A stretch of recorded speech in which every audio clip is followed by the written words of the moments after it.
Hello, my name is Price Van Ray. I'm a single dad raising 5 kids, and welcome to my show. That's right, I am the forever dad. So, I've been doing podcasting. People don't know who I am. I've been doing podcasting for probably a little over 2 years. I do the Forever Dad podcast, and I also do the Pop City Culture podcast, where the podcast actually has a storyline. It's about 2 young black kids who grew up in the suburbs. Their parents get divorced. They live with their father at their grandmother's, and they have an underground podcast. And I basically do the voices for these kids, and I talk about everything from politics to crypto stuff to sci-fi stuff.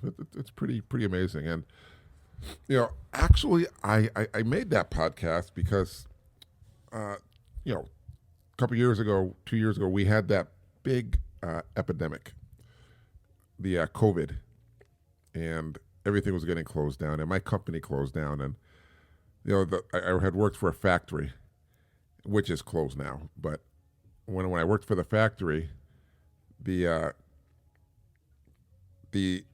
pandemic was so bad they had to close down for a month. Because of this, I told everybody, hey, I think I'm going to try doing a podcast. We're going to be out for a month. I don't know anything about it. And, it's sort of sad that, sometimes there are people, when you say you want to do something, they're going to discourage you and say, you can't do that. No, you can't do that. And I'm like, come on, I can definitely do it. So for that month, I was home. I went on social media. I did a lot of reading, a lot of listening, figured out all the equipment I needed, everything like that, from the computers to the mics, to the cameras, to the tripods, everything. And while I was doing that, I was watching the news, and during that time, they were talking about George Floyd. He was a black man who ended up dying because he had a knee put to his neck by the police, and there were riots going on. So I had asked my kids, I said, guys, what do you think about this? What do you think about what's going on? And my kids said, we don't care. That has nothing to do with us. I was shocked. I said, are you kidding me? I said, guys, this is your future. Don't you care about what's going on in the world? Don't you care about, your future, politics, anything? Aren't you interested? And, the majority of my kids said no. And I was blown away. I said, you got to be kidding me. These kids are our future.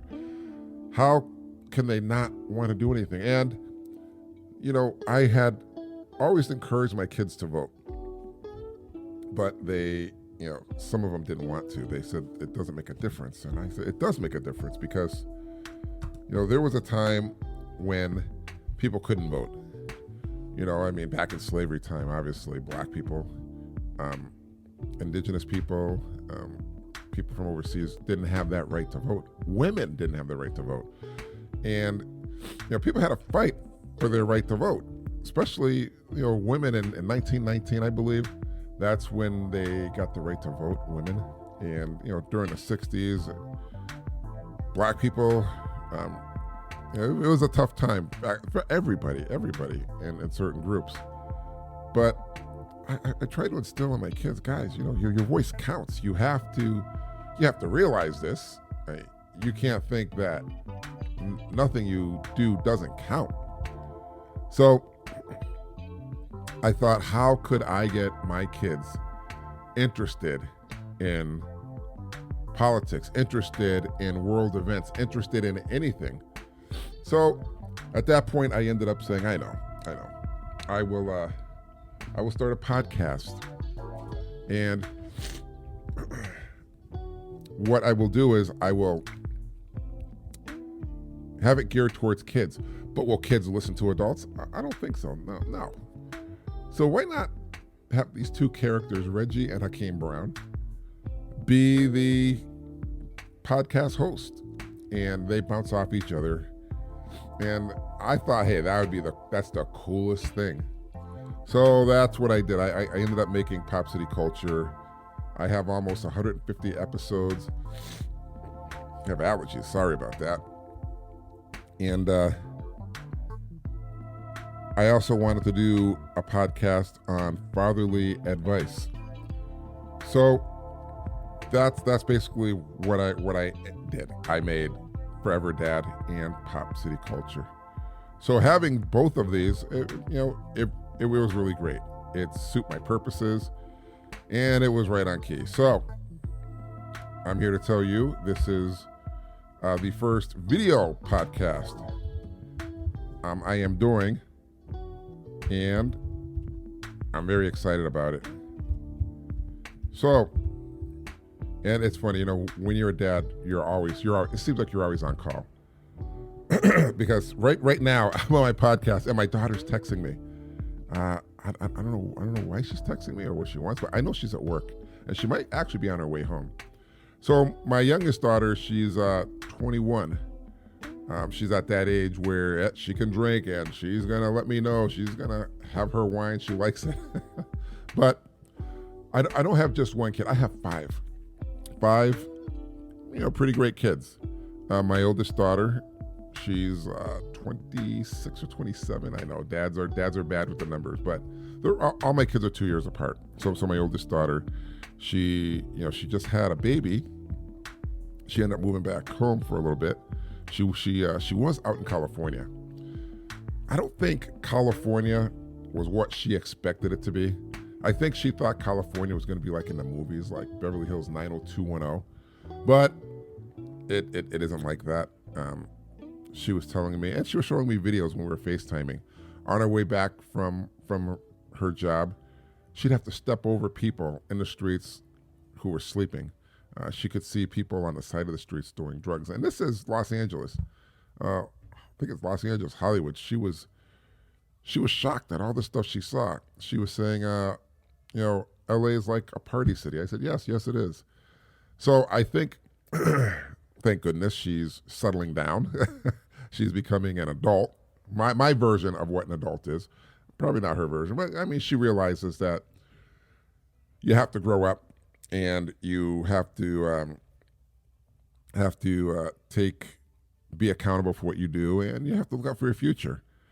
So she just had a baby, and the baby's name is Isaac. She doesn't want the picture plastered all over the internet and social media, so nobody's really going to see the pictures except for family and friends. But so far, hey, she's doing a great job. She's responsible. She's taking care of the baby, and it's hard to believe she's my firstborn, Maya, and I never would have thought that she would have a baby one day, because I still consider my kids like babies, like tiny little babies who need their dad, and I always have to be there. I have to take care of them. I have to nurture them and make sure they're safe. But to actually think that my daughter is growing up, procreating, having the baby, I'm just glad that I can see the baby and I can spend more time with my oldest daughter, because I don't really see her too much. She has her own life. She likes to do her own thing. And, she walks her own path. So, whereas me, I've always been like, try to be really a close-knit fixture in the family. But everybody's different, and all your kids, if you have kids, this is Forever Dad. Give you some advice. If you have kids, all of your kids are going to be different. None of them are going to be the same. You're going to have kids, and you're going to say, hey, how's it going? And they may not want to talk. They may say, fine, but they want to do their own thing.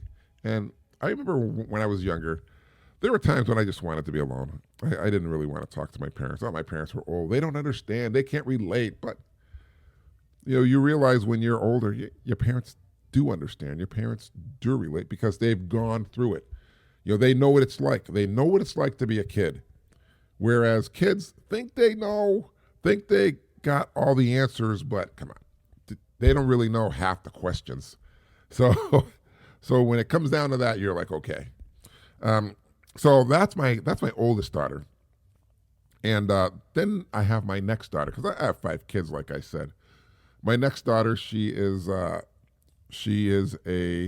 resident director at a college. She's also teaching at the college too. Now, she got her master's at 24, so she knew what she was doing, man. I'm going to be honest with you. I used to tell her, Dee Dee, well, her name's Asadoria, but we all call her Dee Dee because it's shorter, and it's a cool little nickname.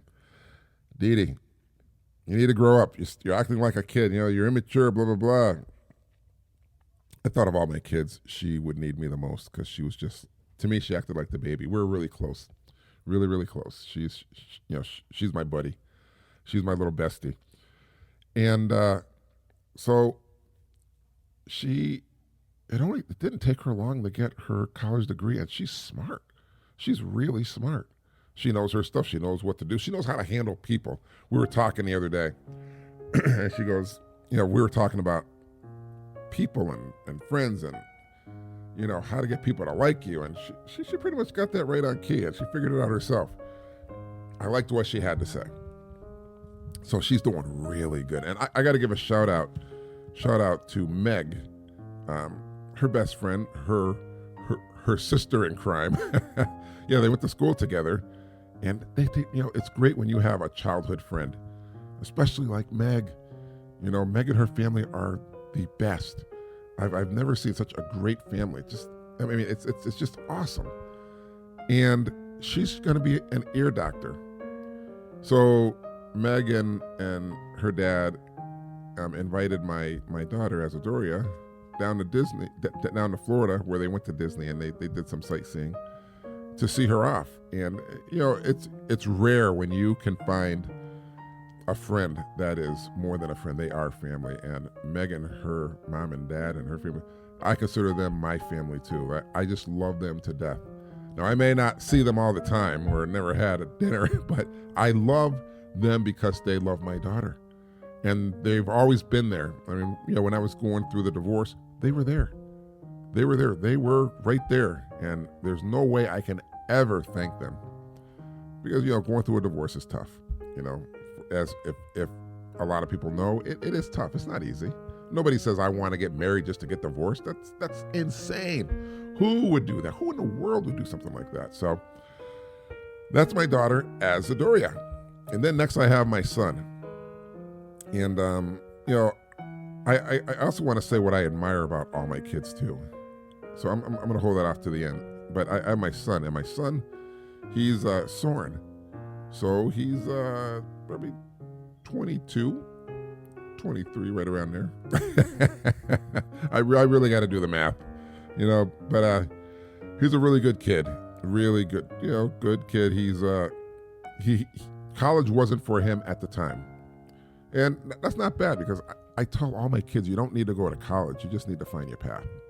College is not for everyone, And so he's working security at a company, but he does have a longing to be a police officer, which is cool. And I was sitting there trying to gear him. I said, why not do something like the FBI or something?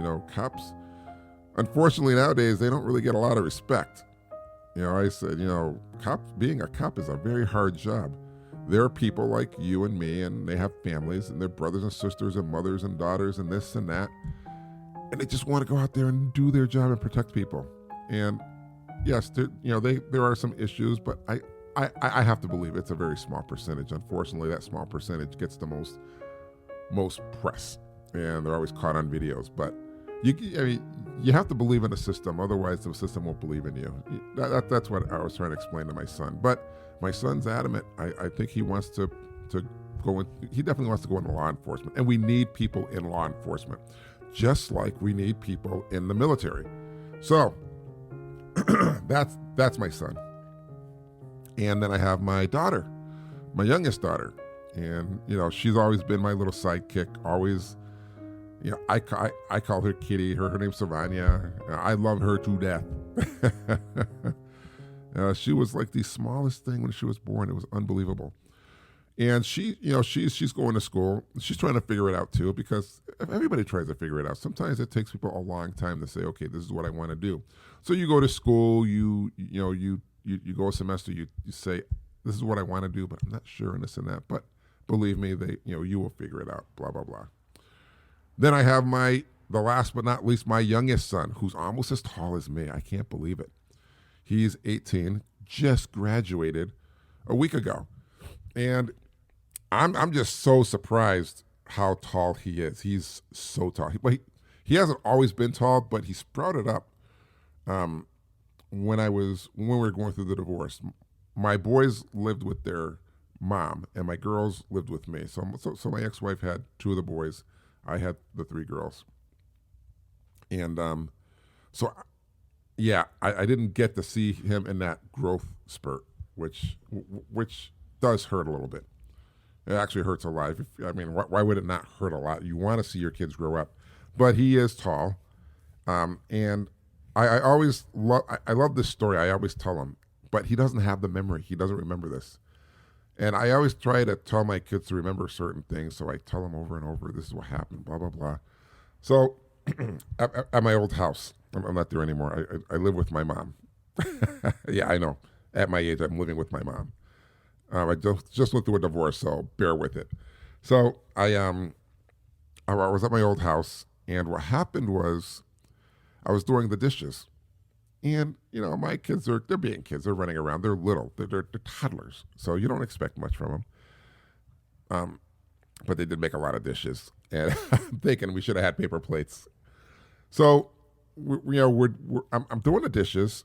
And then all of a sudden, Nayland, my youngest son, walks up next to me. And he starts helping me. I didn't ask him. This is something he just did. He just walked right up next to me.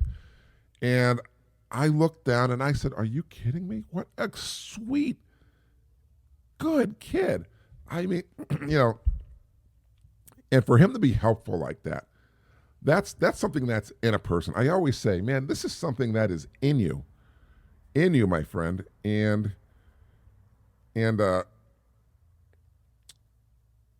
it's just great when you have a kid who takes the initiative and just helps. I mean, I don't know what to say. I love all my kids, but he's just a sweet kid. Now, yes, he lives with his mom most of the time, so I don't really get to see him all the time. I do try to FaceTime all my kids every night. So, and I've been doing that since, all through the divorce. And I've been divorced for a few years now, but I always FaceTime everybody. And my second daughter, though, now that she's moved away to do her college thing, I talk to her probably 5 times a day. It's insane. It is insane. And you know what? No, it's not insane. It's a daddy thing because I'm a forever dad, right? But my kids tell me, Dad, that's crazy. Why do you call her 5 times? But my daughter doesn't care. She loves talking to me. And my other kids, they may not like to say, hey, Dad, why do you call me 5 times? There's no reason for you to call me 5 times a day. Dad, seriously, give it a break. Give it a rest. But I'm just glad me and my second daughter, we have a great relationship like that. And she has a boyfriend, Edwin. And this guy is the sweetest guy. He's so good. I mean, I consider him my son. I always tell my daughter, Azadoria, hey, when I call her up, hey, Azadoria, how's my son? She goes, good, Dad. Your son is good. Your son is fine. So, those are all my kids. And I wanted to say what I admire about all my kids, too, being a forever dad, because when you have kids, you're a dad forever. This isn't a part-time job. You are a dad forever. It comes with the territory. So, what I admire about my kids, my oldest daughter, I admire that she's brave. She took the chance and took her life by the reins and said, I'm going to California. I'm going to see if I can make it. And I want to live there. And whether or not she's back home or not, that's not the point. Point is, she's a risk taker and she knows what she wants and she's brave. I remember when I was younger, I did my internship at Disney University in studio production. I wanted to be an animator. But when I graduated college, I didn't go straight back there, and there was a little bit of a fear factor. I said, I don't know, I'm sort of scared to do that. What, it's this and that. And, I made excuses for myself, but I'm glad she didn't make any excuses. She just went for it. Because when I got out of college, I also had a motorcycle. And I had always had a dream of taking my bike to Mexico or across the country and just seeing the country, because gas is cheap. I mean, it's really good. So that's my oldest daughter. My second daughter, I admire her because she's so good, sweet, and innocent. And she knows what she wants in life. She figured it out. And she's really right there. She's right there, My son, I admire him because, like me, he struggled a little bit in high school. I think I struggled worse. Because when I was younger, I stuttered very bad. And, I needed extra help in reading and all that stuff. But I admire him. He's a good kid. My youngest daughter, who's going to be home any second, I can actually see her outside. If you're watching a video podcast, you might see her in the background coming through the door. I admire her because she has a heart of gold. What she does is she loves animals, and she has such a soft spot for animals, and that is so good.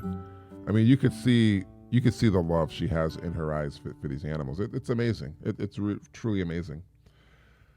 My youngest son, he just has that spunkiness, and I love him because he's a good kid. Now, one thing I will say about my youngest son is I'd like to take him and right now, because I think his mind needs to be molded a little bit more. Whenever we go on road trips to the beach or something, me and my kids, me and my kids, we always try to debate in the car. Whether or not you agree with the debate or not, we try to debate. And I'll pick a debate where I don't agree with it at all. I just don't agree with it. But I will debate it because, it's good if you can try to see the other person's point of view, whether or not it's horribly wrong and it doesn't make any sense. But you always try to exercise that part of you. So that being said, everybody, my daughter just came home. You might have seen her in the background. Anyways, I'm going to tell you something. I want to thank you for joining me here today on Forever Dad, the first video podcast. And I'm going to make a lot more. I really like this. Usually it's an audio podcast, but I said, you know what? Why not do the video one where people can actually see me, see what I'm doing, see what I look like, all that good stuff. And like I said, Forever Dad is about me being a single dad, raising 5 kids, but also talking about life experiences, talking about things that go on in my life, just giving advice about my kids, and letting everybody know, hey, you know what, you're not alone. If you've gone through a divorce or going through it, or even if you're not, even if you're like a parent and you have kids, you always want to hear somebody who might be going through the same things. I'm not going to say the struggles because it hasn't really been a struggle having kids. I love being a dad, and I wouldn't trade that for nothing in the world. In fact, I also have, I forgot to mention, I have 3 cats, and I love my cats. And if anybody out there is an animal lover, believe me, you consider your cats like family and friends and family and like your own kids. And I end up saying my youngest daughter, she has a heart of gold when it comes to animals. And she has a couple cats too, and one she saved. But I'm going to save all those stories for the next time.